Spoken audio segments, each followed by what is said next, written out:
Hello and welcome to the ORCA pod for the final episode of our coverage of Brisbane Survivor Season 1. We are well past the halfway point of the 44 episodes we intend to do. We are now heading into the final 5 next week, or maybe the week after, I'm not exactly sure. We will start covering Backyard Survivor 2 yards apart. Absolutely robbed in the 5th place position, but I'm sure it's happy to be coming up next in our coverage. I'm rewatching at the moment. It's a fantastic season. If you've never watched it, I can highly recommend it. Honestly, I can highly recommend all of the seasons that we've watched from this one onwards. I'm not saying the other ones aren't worth watching as well, but some are better than others. That's the point of a ranking and a countdown. And you, the people, absolutely rank these in a pretty decent order as far as I'm concerned. So definitely we're getting into the ones that if you're only going to watch some, these are them. Brisbane's been a fantastic thing to cover. We have done the deep dive. We've done with Nick. We've done the deep dive coverage with myself, Danny, and Jules. We've had the tea party. It took a few rearranges of organizations, but it was finally done on the weekend. It was fantastic. No one watched it live because it was midday on a Saturday, but go and watch the replay, listen to the podcast. It was a fantastic tea party. But tonight, as we finish off our coverage, before we start moving into number 5 on the countdown, we have the awards. We have to chat with Sam. Really excited to get into chatting with him and everything that made this happen, what inspired him, etc. So we'll do the awards first, of course. And as always, I'll bring the hosts on to join me in the reveal of the awards. They can have their guess as to who did what and how they performed. Let me welcome to the show without further ado, Sam. Welcome. Hello. Thanks, CK. Thanks for having me. I'm excited. This will, of course, be only one of 2 times that we will talk to you on this show. We have your Sydney deep dive to look forward to at some point as the victor of that season. But today we're going to be talking about your masterful creation here of Brisbane Survivor Season 1. Before we get into all the plaudits and the compliments, we have the awards to give out. So before we just gush over you, we can gush over your contestants. The voting has just closed, and awesome. I have the results. And I'd have to say that of the 6 seasons that we've so far covered, this was certainly, I would say, the most competitive for a number of awards. Cool. That's exciting. So, there's a few runaways, but a lot of people getting votes. Actually, there's quite a few runaways. But I must say, a lot of the runaway voting actually has come in the last day or two, where there's been a flurry of votes. Cool. So you're going to tell me what you think the audience says. It's not what you think. It's not your opinion. It's what you think the masses thought. Who is the MVP of the season joining Toby, Rosie, Ben, and Jeremy, Andrew, and Tara? Yeah, I think MVP. I think the MVP might go to Lily. You are correct. This ended up being a bit of a landslide, to be honest. It was more even pegging before this flurry of votes. Lily has managed to obtain 60% of the vote. Wow. Bit of a runaway, absolutely, as I said. Yeah, for sure. In second place is rounding out the Green family is Nick with 17.39%. And in third place was Tyler with 13.04%. Tyler was probably my MVP, I must say. But, the people have spoken. And that continues our trend of a winner is yet to be the MVP. Right. Seasons. Yeah, wow. Yeah, that's interesting. Hey. Yeah, and there's not it's because the winner is not. Being the MVP is not about. It's most valuable. It's not the best. It's a different thing, isn't it? That's right. Yeah. Okay, well, you picked that one. Let's see how you go next. This is a 1 of 3, so you've got a good chance. Who wins the Annabelle Award for Best Pre-Merge Boot? Georgia, Haley, or Alex? Yeah, I think Alex might take this one. He has taken it with 65% of the vote. Yeah. Not to say that Georgia, I think Georgia and Haley are actually would be dark horses if they were ever to come back or play a different game. I actually think they do have something to give. But I think Alex, just with his the way he saw the game, the way that he was doing things, yeah, I would give it to him. He was doing things early, and his boot is a real turning point in the show. The first 2 episodes, from a Survivor point of view, are fairly by the numbers in terms of who we're going to vote out. Everyone agrees the vote out happens. It's nothing. It's fairly predictable. His episode gets very spicy very quickly, and it makes him very memorable. Absolutely. Okay. Which one-time player, which of course is all of them, because was all the only time they've played as far as I'm aware, or at least in the 11 seasons that we're covering, for which this vote counts, which one-time player would people like to see play again?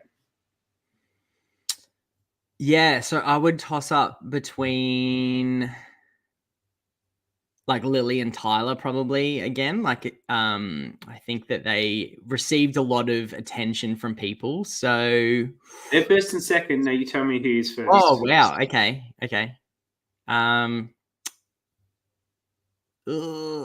I'll go Tyler. It was a runaway actually for Tyler at 56%. Cool.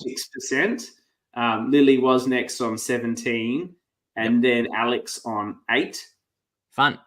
Cool. But Tyler quite happily dominated that one. So they've got that to share. Lily was the MVP. Tyler's the one everyone wants to see again. Like they can both have got something there. That's nice. Okay, the next one is the season, which is 6th best, too high, too low, or just right? Yeah, look, I think just right. Yeah, I think people might say just right. That's just right is 10, which is 43% of the vote. Too high is 13% of the vote, and too low is 43% of the vote. So the too lows and the just rights are the same. Now, I'm always mindful that I think the predominant voters for the awards for each season are the people that are part of such seasons, so they are going to have a bias that. Definitely. Absolutely. But like I see this as a like for a first attempt, I think, I'll take mid. Like that's awesome. I'm stoked with that. As I said so far, and I'm not going to reveal what the order of the final 4 are, but I feel that for the most part, it's a pretty good reflection of my opinion. I don't say my opinion is the right opinion, but I do think that it seems to be a bit of a consensus about which are the best and which are the mid and which are the bottom. Like there just seems to be a consensus in the community, which is good. On a scale of 1 to 11, 1 being the best, where would you rank Nick's game compared to that of the other 10 LRG winners? Ooh, spicy. Is this your mum that's congratulating Lily? No, that's actually my auntie. Another. Hey, that's lovely. Thanks for tuning in. She might be on night shift or something, so she's probably got nothing else to do. Anyway, sorry. Thanks for joining. It's really great. Okay. Sorry, can you say the question again? 1 is the best. 11, 10 would be the worst. Okay. 11 is the worst. Where would you rank Nick compared to the other 10 winners? Yeah, where have people ranked Nick? Look, I think they'd go mid. He's ended up with a 6.08, which actually puts him second worst of all the people that have so far received votes in this category. Yeah, right. It currently ranks as Halim, Jeremy, Sally, Jake, Nick, and Toby. Nobody, unless you watch my deep dive with Toby, no one actually understands the game he played, so I do appreciate that. I don't think Nick deserves to be so low, to be personally honest. That said, on my own personal rankings, I have him ranked 9th out of 11. So I think it's a factor of the game to some extent. Like it's not knocking his game, but you've got to factor in that it was a 10-person game. Yep. And I've got to weigh that up against someone who played a 16-person game. And I've got to give, if I'm tossing them up, I've got to give it to the person with the 16-person game or the person played the 3 days. You know, like there's, because there's not a bad winner by any means, but how do you judge that? So yeah, absolutely. And also yeah, I think as it's sort of been said a few times, like Nick plays a chameleon game. Like he just wants to blend in, and it's not super like, sometimes people don't see that as a super great game strategy, but it's can be a winning game strategy. It's just not flashy or anything. So, yeah, absolutely. I agree with all that. That's good.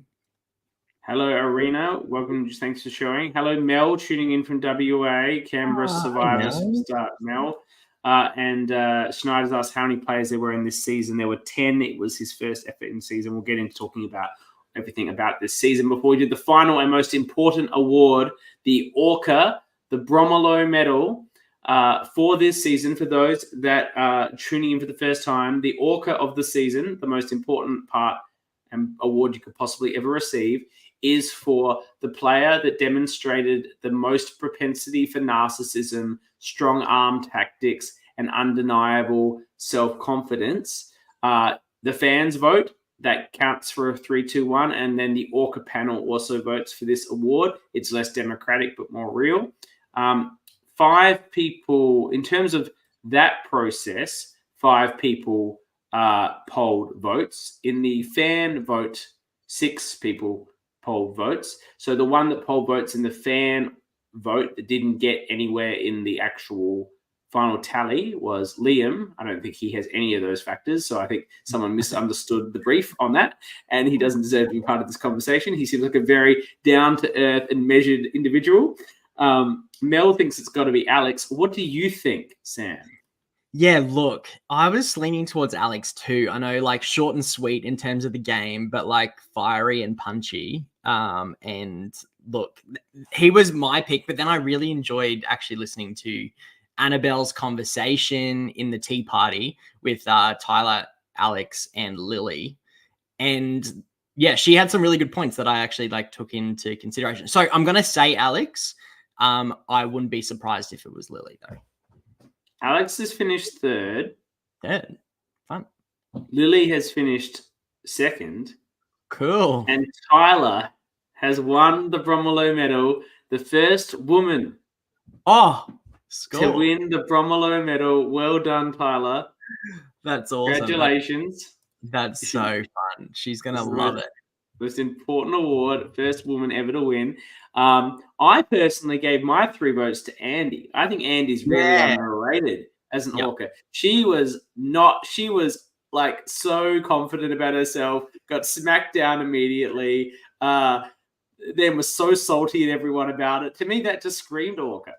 Yeah, that's fair too, actually. That's fair.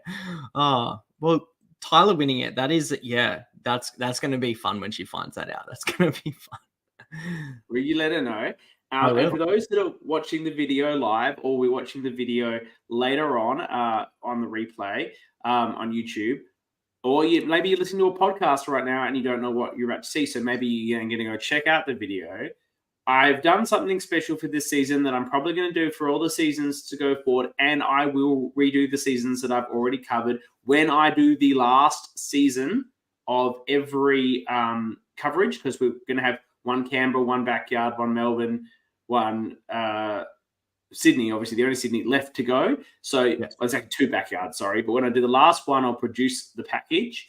This isn't my best effort, but I whipped it up pretty quickly. I'll start to improve it. I've made a DVD cover for the season, Sam. That's awesome. You can see who's made the DVD cover. Let's have a look. Hey, check it out. It could be better. It could be a lot better. I'll work better on this. I whipped that up quickly. But yeah, that's so fun. That's awesome. So do you agree with who I've got on the DVD cover? We have Tyler, Nick in the middle there, of course, Kyle, Liam, Lily, and Alex. Yeah, look, I think you've captured some pretty big characters there, and obviously the winner front and center. But yeah, love it. That's awesome. That's so fun. It's not a great effort, but I did what I could. I'll try and do better for next time. But the OG ORCA is excited about the DVD cover. Well, the question now you'll be asking yourself, OG ORCA, is will you be on the Canberra Ultimate Sacrifice cover? That will be the question for you. Okay, so that's the awards. That's the DVD cover. That is the formalities out of the way. And now really excited to get to talk to you, Sam, about everything that went into the season. One of the most, I think, things you hear most about this season from someone who starts watching it. What we, sorry, he's interrupted me as the Orca should. He said he should be on this pod's DVD cover. Maybe I could change this big whale at the back, just have your face on it, like at the top or something. Maybe that's where I should go with this. Anyway, look, we are named after you. Well done, James. Everyone that watches this season immediately, and myself included, immediately is blown away by the level of production, the high level of production. We're talking about the camera work, the challenge creation and editing, the camera work in general. It just has a gloss over it that's very impressive. Original music, but also with your own independent ideas. The Jury Villa moment. I'm keen to, in terms of the vote out, I'm keen to talk about all of these aspects. But tell me first, I think I remember seeing a video that you put out before you started releasing the show. What inspired you to do this in the first instance? Yeah, I think it sort of goes back just to my love of Survivor and my love of organizing things. So I love Survivor. I've loved it for a very long time. And I always thought of like, what would it be like to sort of try and create an experience for people just to play? Well, that I could play.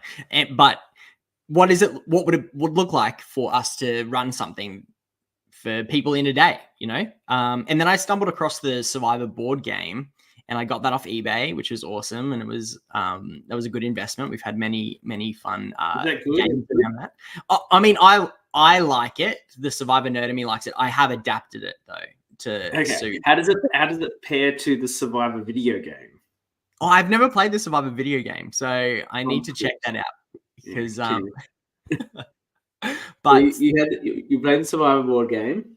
Yes, board game. And I was like, we could use this as a basis to just to play the game, like let's stretch it out. Let's see what happens. And that's sort of where the idea started. And then I stumbled across other LRGs because we filmed this in 2020, the start of 2020, just before COVID.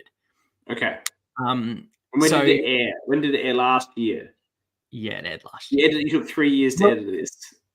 We'll get to that. Good. No, we'll get to it. It is good because of that, but it's not solely because of that.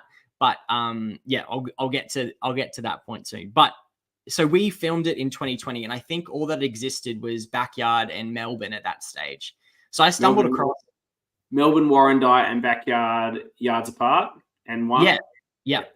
So I stumbled across those and I'm like, oh my gosh, this is possible. Like that's awesome. That's like something already exists. I didn't really know what we were creating at the time or like stumbling into, but I sort of got a few people together and I was like, hey, like, what do you reckon? Could we make this work? And then I planned the game out. I got my friend Cam, who's also edited this season, to get his expertise on cameras, and because that's what he does for a living. He films weddings and projects, and he does corporate things. So he's an incredible video editor and storyteller. And then I got a mate of mine, Zach, as well, who's really good with stories. And I'm like, would you be able to help us like put together the story of the day, like be there, help confessionals, all that sort of stuff. And we got a little crew together. And how many crew did you have on the day helping out? 7. There were 7 of us. Yeah. So including me, like hosting and running around and doing all the other bits and pieces between. But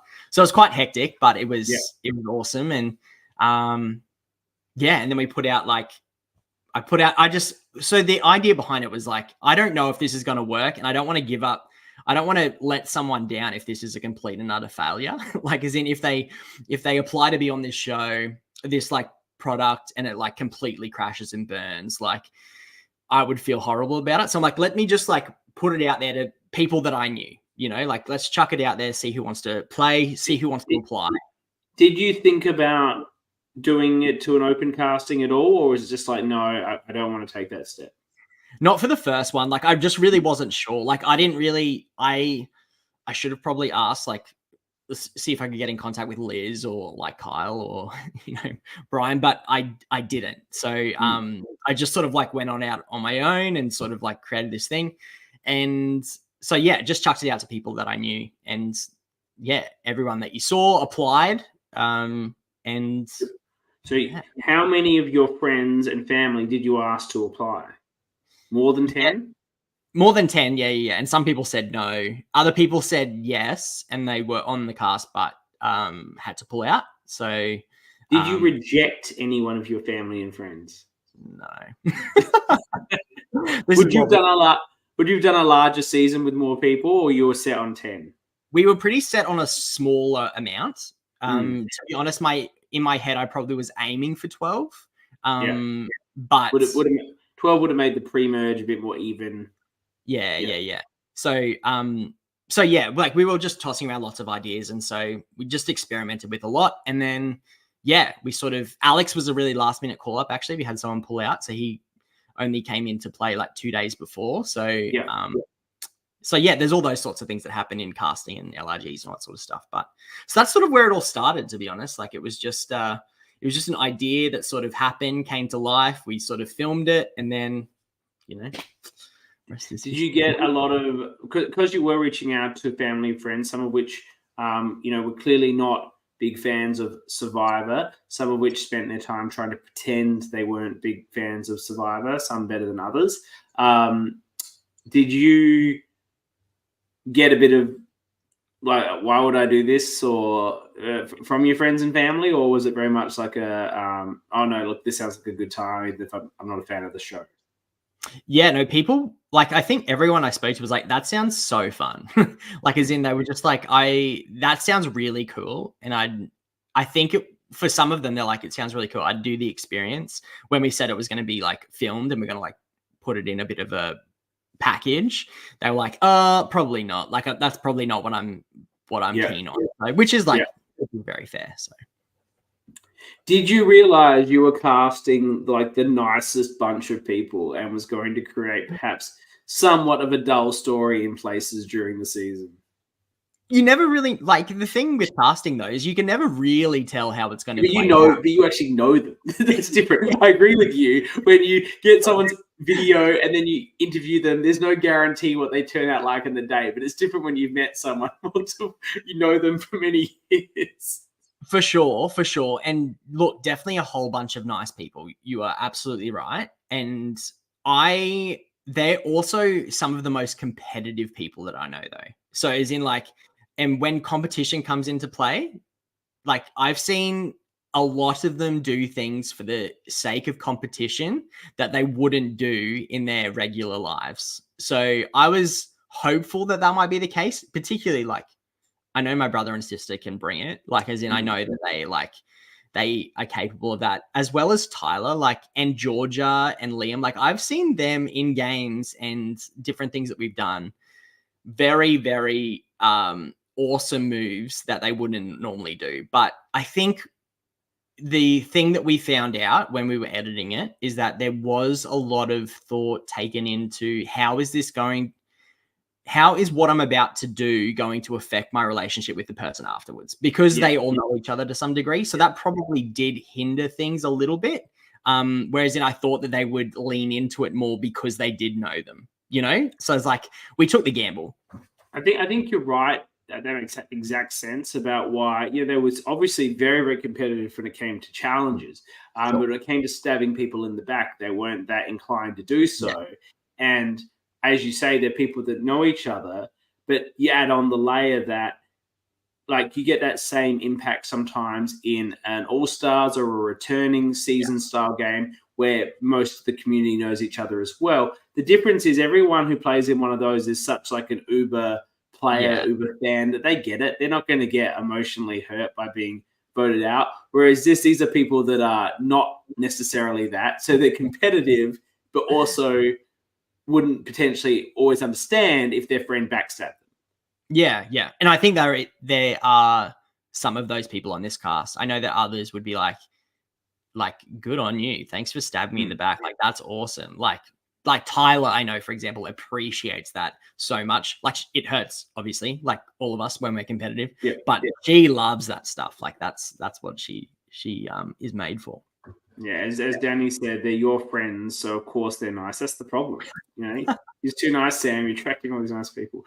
And Brisbane and Mel's saying they're a beautiful community. And I believe that fully.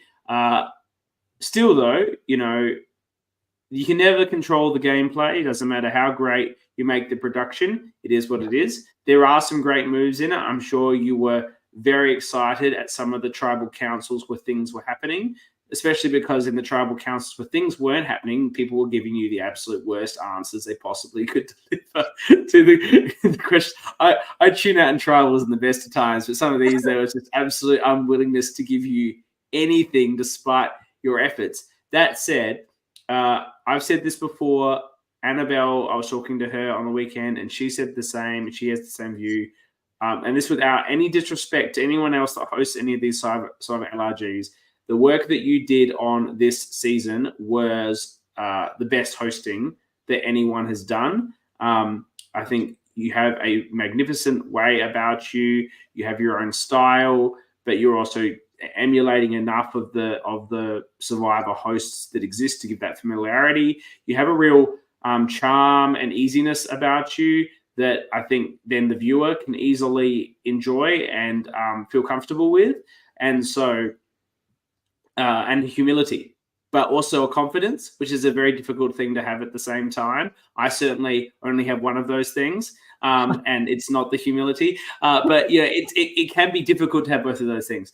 And you present that very well. And all of these things, of course, going back to my humility, it's why I called you out to be the Sydney Survivor winner.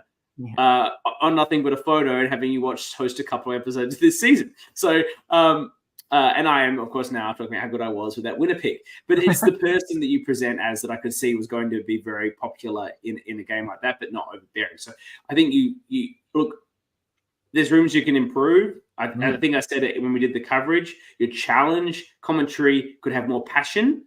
I think it's actually good commentary, but more passion, because that actually is what fires up the viewer for what can be, you know, people grabbing boxes and tying, right? You know, it's so like when you get to it random that if you get the host fired up, you can watch the best example is you watch sports commentary. Sometimes you have commentators that, you know, when the game's getting exciting, they get really excited and you get excited. And then you have commentators that even when the game's really exciting, they just come in at this slow, methodical pace, and it just takes all the energy out. It's not easy though. Like Jeff didn't start being good at it for years. JLP was shit at it when he started. It's so hard. Like, I'm not saying I'd be good at it. It's so hard. But it's like the one thing that you could do better. But it's such an incredible effort for a first time. Did you walk in thinking that you would be able, like, you're ad-libbing pretty much all of that, hence the like voiceover thing we get at one point. Did you think that you'd be able to do it as well as you did?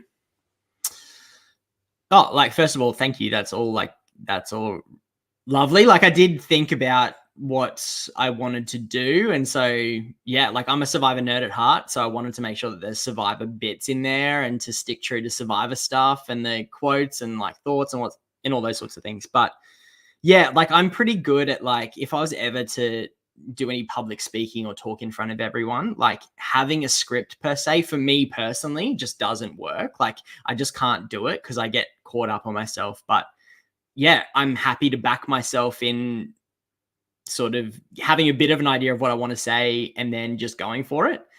That first challenge though in Brisbane Survivor, the one where we had to do the voiceover thing, yeah, it was a mess. Like, it took me a while just to like get into the flow and to like feel out the game, because I feel like that's what I'm good at, is like being in the moment with the people, and so trying to draw things out as we go, and being observant. So yeah, that's definitely what I thought that I would try and lead into. But yeah, like I said, it definitely took a while for that to flow. That's for sure. I think what you probably learned, maybe you learned when you get to Sydney, and we'll talk about that a bit.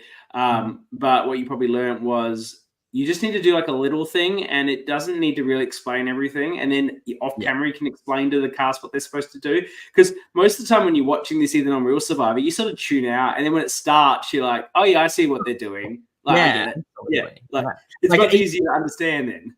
Yeah, absolutely. Yeah. And like for some reason I didn't think about that. Like there was a lot of things I picked up from doing it this first time that I'm like, oh, remember it's a production as well as a game. Like I really wanted to keep the game authentic as possible for the experience itself, which I feel like we did well. But I feel like if you do that for everything, then editing it and like putting it together so the audience can watch it, you lose that. Like it isn't as good. So I learned a lot from this experience, that's for sure. And the experience of being these things now, even more so, it's not just the experience of playing on the day, it's then getting the edited product and then watch it being viewed and then have people talk about it. That's the experience, and you want to cater for all aspects of that. And of course, as you said, there wasn't much out when you started. There's a few questions I want to go back to that I haven't. Cam, your partner in crime, has asked me what's my favorite part of the season. If you watch some of my earlier podcasts, it's actually one of my favorite confessionals in all of the 6 we've covered so far. It came from Nick near the end, and he said, I'm going to take Kyle to the end because he's been sort of quiet, and I don't think those nerds on the council or whatever it's called are going to appreciate it. And I love the nerds on the council or whatever it's called is and I'm a nerd on the council. I'm not offending those people. Sam would be a nerd on the council. I'm a nerd on the council. I just thought it was a hilarious line of someone whose knowledge of Survivor was clearly peripheral and by osmosis to his brother's diehard fandom. Cam also said you need more passion, more energy, more football. Obviously, he doesn't think you're moving around enough in the challenges either. So maybe that's something you can think about. But Cam, you're going to have to organize a dolly for him or something then so you can run along with him. Mel wants to ask, and I do recall this because we've discussed this already, but Sam, you can ask it. Did you really not see Nick give Lily the idol and then Lily put on without Sam singing? Biggest moment of the season. Did you really not see it?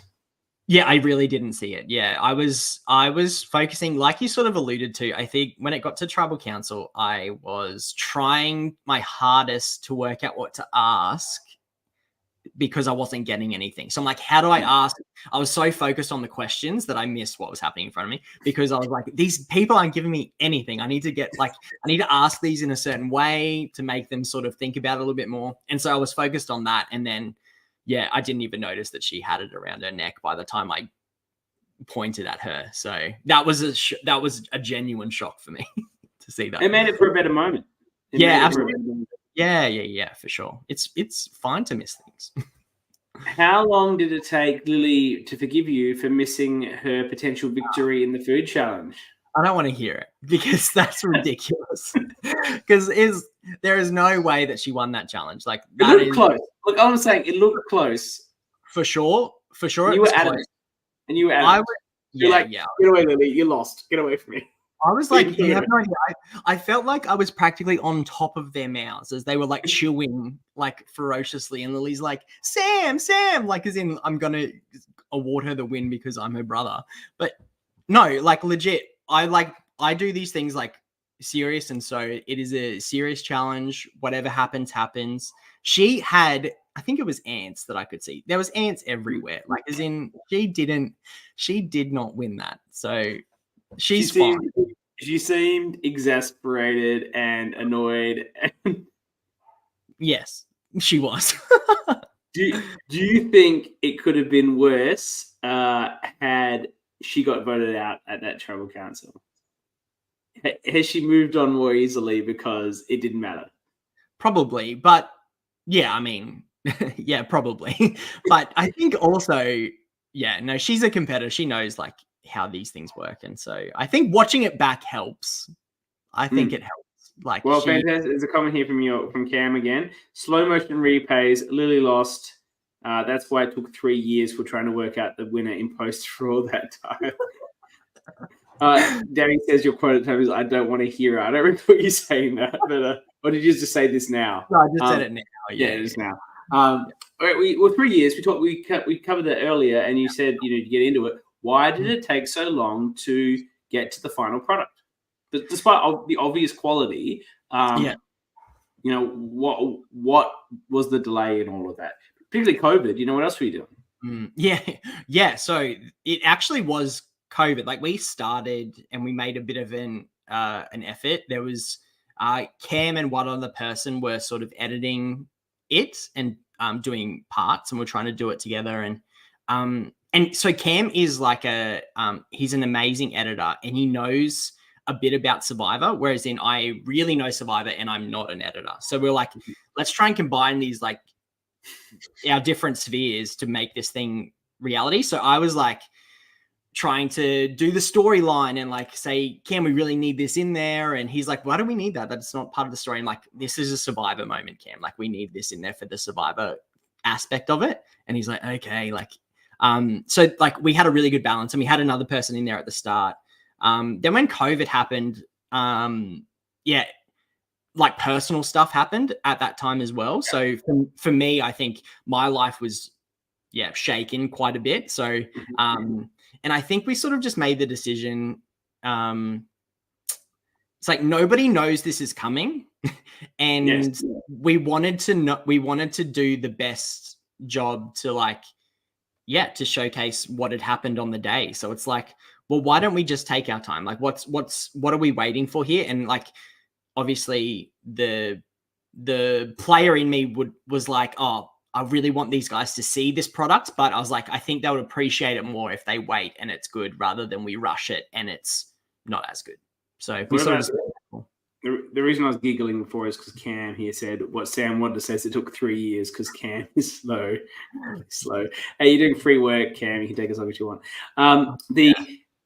Was there like an expectation, or are we getting not a lot of, but you know, from the contestants who obviously you know and probably see quite regularly? When is this coming out? When am I going to get to see this thing? Were you getting that a lot? We like. I think there was a point, and then I sort of think that they just gave up asking in the end, and we're like, well, it'll be when it'll be, sort of thing, which is generally how these things happen anyway, I reckon. So yeah, no, they were all pretty good. And then the timing of it was quite serendipitous, where you then go on Sydney Survivor in like 2022 or something. Would that be right? I think that's right. Yeah, pretty sure that's right. And then that comes out, and then you're putting out your own season very soon after. And there's actually a lot of seasons coming out at that time, which is why I didn't watch this in the real time. And that's my message, by the way, to everyone in this community who makes these things. You all know each other. Coordinate. Let's not double up. Let's just like have one after the other. All right. Like, I hear you. And start releasing it. There was a lot at that time, and we didn't really realize what was happening. But we sort of like, well, we're just going to do it because it's ready and we're excited about it. So we did it. But it was very I was very lucky to get that opportunity to play Sydney before Brisbane had been released. So that was definitely in my favor.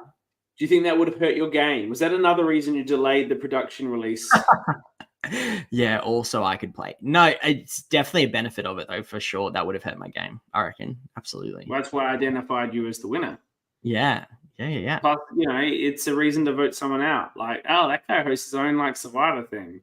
Absolutely. And like, I think Lizzie said it at the very start, like in her opening confession, some people have come from interstate and so I don't want to work with them or whatever. And I'm like, so if that's what they were thinking, can you imagine if it was like they're from another state and they're involved in a game, like hosting a game? Like, I think it would be. Then you revealed it at the end, which was quite a good thing to segue in. Cam says we need to wait till 2027. Is it going to take another 3 years for season 2 to come out, or is it on a bit more of a express timeline? Like we're hoping that it's an more express timeline. We don't have a date set, but if we're talking about it, like season 1 was awesome. Season 2, I am so excited for people to see. Like it is like it's taken a massive step up, bigger than what we thought it was going to. That had a normal sort of application process. How many applicants did you get for season 2?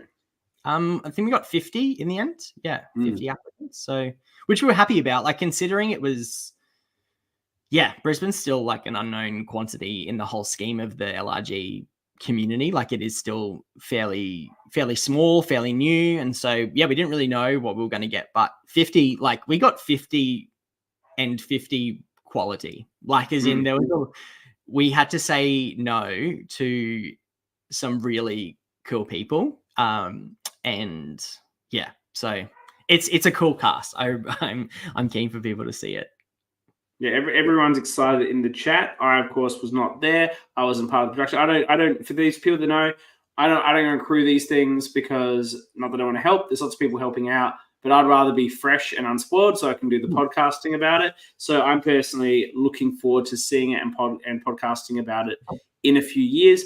I think you're probably not going to take 3 years, but I'm finding that most of the people are taking a year and a half to 2 now to do the seasons, because I think people do feel a weight now for the like when people were putting out what they put out back in the day, and there's nothing wrong with the seasons we've covered, but there was no like expectation or requirement. Yeah.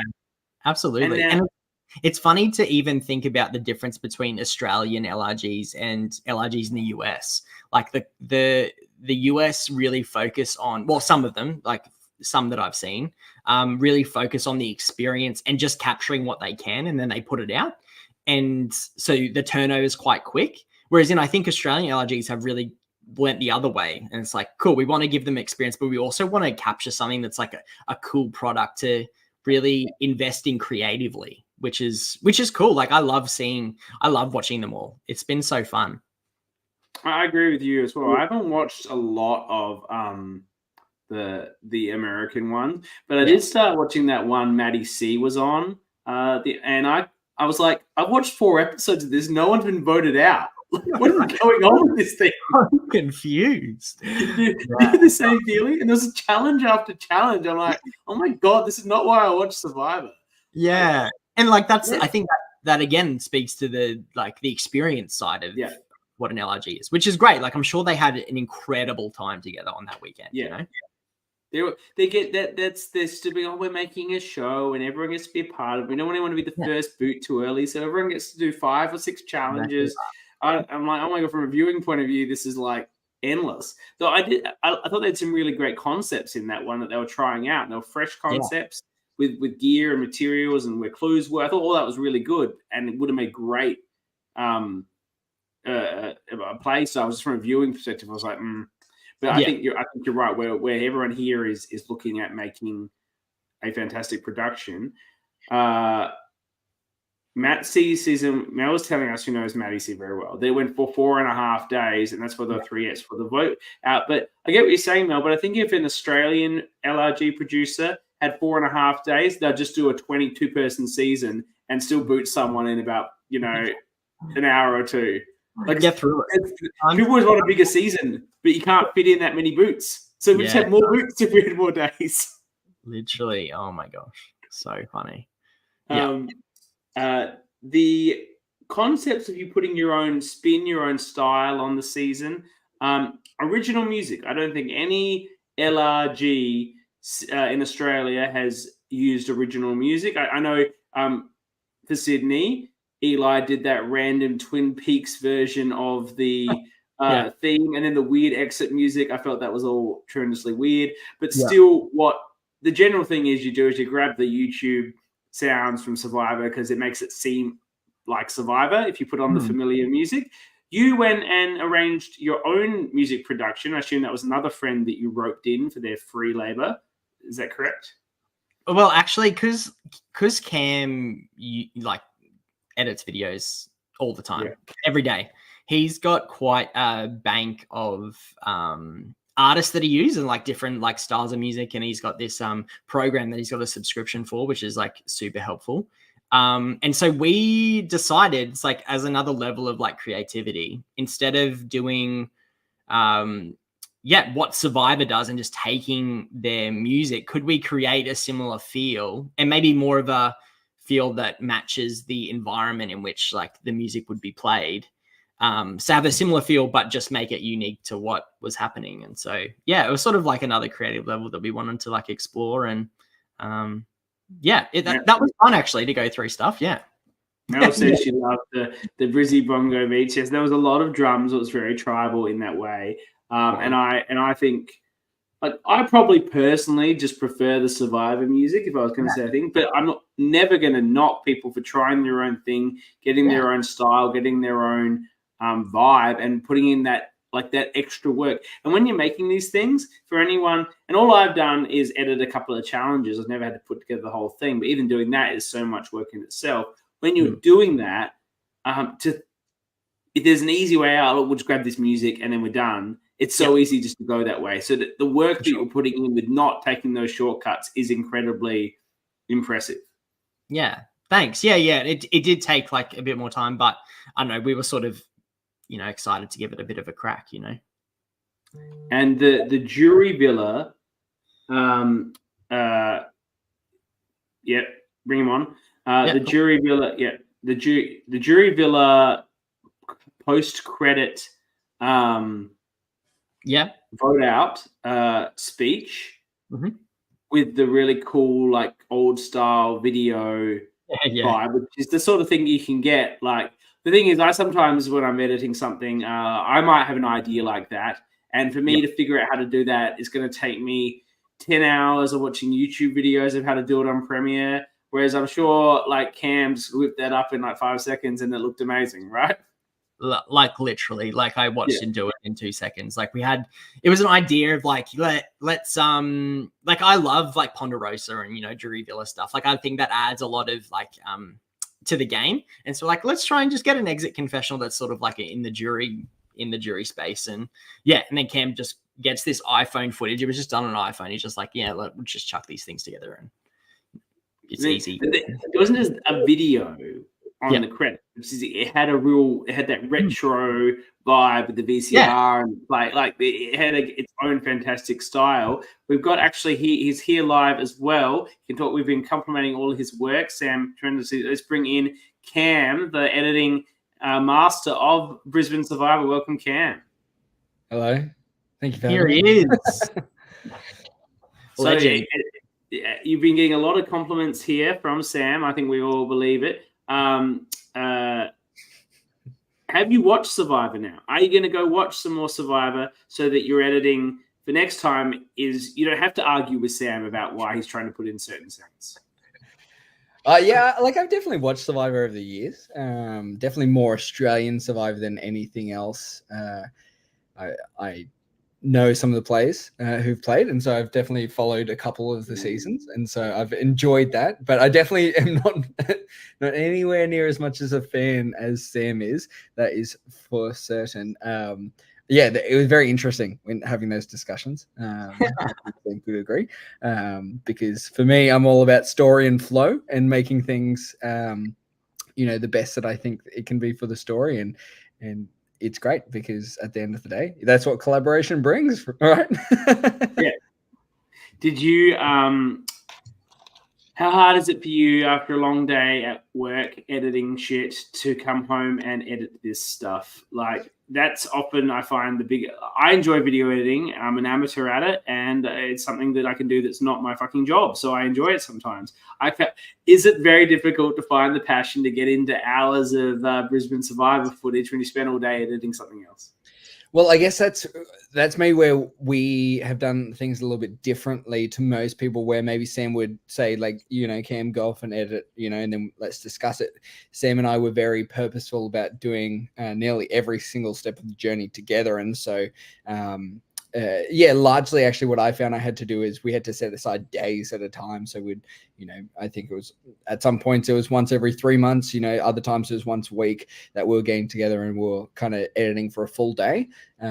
It's just so much easier for me to kind of not switch between lots of different projects or try and come back to it every night and just go, a full day of the week, we're just going to set aside and kind of do it. And I guess to come back to, like, you guys were talking about the music before, for me, at the end of the day, I wasn't coming away trying to produce another season of, some kind of LRG Survivor kind of thing. I was trying to come away and produce something that I was really proud of from an editing point of view. And that had your flair, your style on it. Yeah, certainly. Copy someone else's style. Yeah, exactly. And Sam was saying it before, to reflect the game. The game that we were producing was very different to other games, and so we want it to have its own feel. And so definitely, season 2, expect more of that. Excellent. How deep are you guys into the editing process for season 2 without obviously giving anything away about the season? Has it begun? So we're so deep. It's so we're so deep. No. We're in the process of we're as deep as a puddle. How deep is a puddle? That's you started the story. You started sorting through the footage and maybe looking at. There's footage. There's so much footage, and I can imagine you have so much more footage than you had for season 1, and it's probably a little bit overwhelming to some extent. Well, I know that we're not necessarily talking about season 2, but season 1 we shot the whole thing with almost 3 cameras, fourth at times. This one we've kind of gone with a 7-camera approach, filming everything. Plus, then obviously we had such a great group of people who are doing producing for the tribes as well, and so all their footage as well on top of that.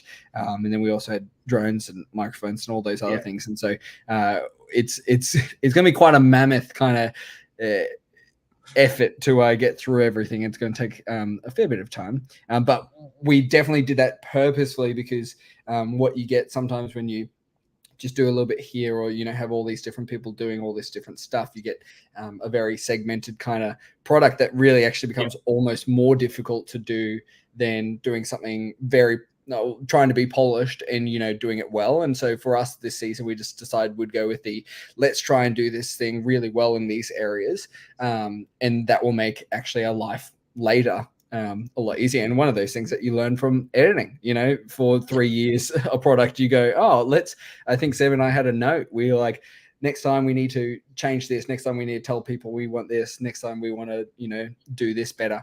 And that definitely helped us kind of go into the next version, with I guess, more preparation. How did your data sort go? For this game, very technical, but for, I don't know if you went to this extent. Ma Baboda, the winner of Canberra Survivor Season 2, took a real lead on Melbourne Survivor 4, and particularly, she's also a professional editor, and she had a whole system of people putting their video data onto computers during the production, and having it, when they passed it, they had to label it, what it is, where it was, all this sort of time. Because if you don't do that, you end up with 1,000 files all named with just random numbers and letters, and then you spend months sorting that. Yeah, that's the one we did. We did the second one. Yeah, I think because we had like I was saying, we had different areas of focus for across the days. We had different we had a camera team who were very focused on capturing the cinema quality kind of stuff on their cinema cameras, and I was part of that team. And so for us, in all honesty, we really suffered in the data wrangling kind of area, and would have loved to have some sort of process like that. But at the same time, the beauty is that if it gets captured, if it gets put somewhere, if we've got it, then we can always try and find it later. And so it's one of those things that next time we'll have 20 cinema cameras, maybe. Who knows? It's the job. The data wrangling job is the job no one wants to do, which is part of why she made everyone do it. But it's in Melbourne 3 that I was on, they had one guy who's just sitting in a room getting delivered all of his cameras, SD cards, and he's trying to label it all. What a shit job. Yeah. And Liz had to get her husband to do it, because who else is going to do it, right? It's everyone that comes to crew wants to be part of the fun, and it's not part of the fun sitting in a dark room labeling files. That's exactly right. But we learned a lot from season 1 into season 2, and our list of notes learning from season 2 and for what will be season 3 eventually is we've started that process of reflecting on those things. So I'm just excited for all the work to be shown, just like we got to go through with season 1. It's very exciting. Congratulations on you both for being ranked 6th. And I think, as we all talk about with these rankings, you're 6th because of the production quality of what you put out on your first effort, which was unbelievable. We talked about the game. It's a solid game, but it's got, its weaknesses that we talked about. But what blows everyone away who watches this, just even for a few minutes, is the quality. It's just unbelievably good in the edit, in the production, in the video, in the music, in Sam's hosting. In the challenges are also really fantastically both edited. The slow motion stuff that I'm sure you're putting in, Cam, that looks absolutely brilliant. All of that just screams quality that you don't then worry so much if, the first two boots are as obvious as they're going to be, or Kyle and Liam refuse to take the idol clue. The things that as a player and a person who loves the show, you're like, come on, give me something juicy. This is what the hell? But you keep watching because the quality is so high. And that is why it's ranked up here. It's a short season, but it doesn't matter because it delivers. Annabelle always talks about how she begrudgingly watches these things on 2 times, or at least some of them, so she can do the tea party for me. She's shocked that she ever went on an LRG, let alone has watched now other ones that didn't involve her. And she and a lot of the time she watches a couple of eps, like the first, the last, maybe middle, and then I send her questions, right, to ask on the tea party, and then she just goes with it. She watched the whole thing. The whole thing. It's because it was so short, short episodes. It helps when you don't have another episode lined up and you go, oh my God, it's over an hour. And then there's another one that's over an hour. I'm like, oh, I don't have time for this. But yeah, the length helps. But it was just a pleasant, enjoyable watching experience. It didn't overstay its welcome in the edit. The segments didn't overstay their welcome. If anything, they were only ever under service, which just left you wanting more, which I'm sure was part of the thinking as well. And it provided that level of just constant enjoyment and entertainment that was so well produced. So congratulations to both of you for putting together such an incredible effort. I know you do it for a job, Cam, but it's still, I'm sure you probably don't get this sort of gushing over the wedding video that you make. Maybe you do, I don't know. Or the corporate video where they just send you a check. This is real fans that have real passion for the stuff that you're doing, and we really do value it. And I am very, very excited for one day covering season 2. It sounds amazing in 2027, as you say. Exactly right. Put it in your calendars. Guaranteed we'll have something by then. Do you guys, I want to ask one question before you go. Did you, Backyard, do a thing where they finish editing it, the whole thing, and then they have a full day binge where they show it to the entire cast and crew before they start releasing it weekly? And then sometimes they make tweaks based on sort of the live audience reaction. Melbourne doesn't do that because Liz basically has to pressure herself into making an episode a week to get it done. That's just how she works. She's like, I've got to release an episode this week, and she just pounds it out. So she'd never be able to do that. I imagine you guys had it already before it was released weekly. Did you do any sort of release, for early release for the crew and cast? We had episode 1 done within a year, I'm pretty sure. Correct me if I'm wrong, Sam. Episode 1 done within a year, and we showed that to a few people. And then everything else was kind of a couple of years later. I think, Sam, you did something, but we only finished episode 5 before starting the release. So you put yourself under that same pressure as well. We still had a couple to go. Yeah. As in a lot of the storyline was done, but the bits and pieces, it was all placed together, but the bits and pieces we were sort of tweaking as we went. But we did show the first, because there was 7 episodes, we showed the first 5 episodes to the cast in one block. So we invited them all, showed them. See, similar to I think what you were just referring to is see their reaction, what they're like. Season 1, we did that. Yeah, well, personally, I'm a under pressure person, so I get why Liz does it. I'm the sort of person who had a university assignment, was started the night before it was due. You didn't get anything from me. There was never any prep work for the 5 months I had before it. So I do get that approach. But it can be tricky to work under that pressure. So I get that we had pressure. It probably wouldn't have come out if we didn't put ourselves under that pressure. I think we discussed maybe 6 months out from the release date of episode 1, when we wanted to kind of release it. Maybe it was even less than that.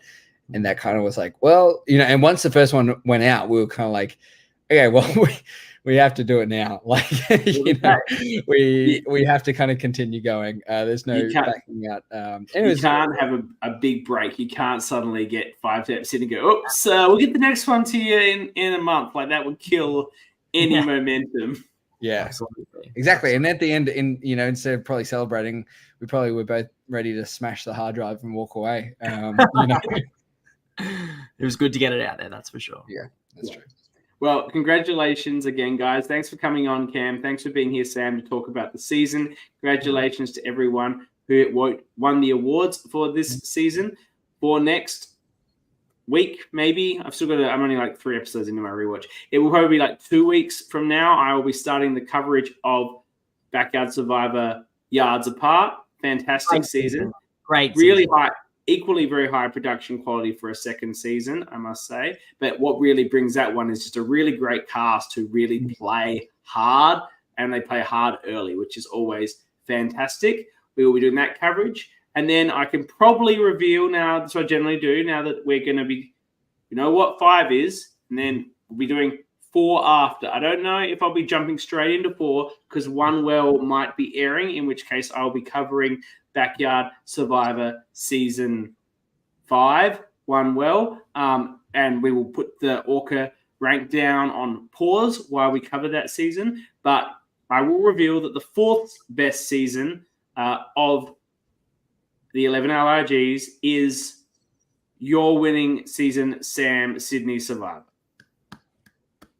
Yeah. So we will see Sam again soon in a few months when we start our Sydney Survivor coverage. And that means that the gold, silver, and bronze have gone to these seasons in no particular order: Canberra 2, Melbourne 3, and Backyard 4. So you have to tune in later to find which of those has won the gold medal. That will be revealed later.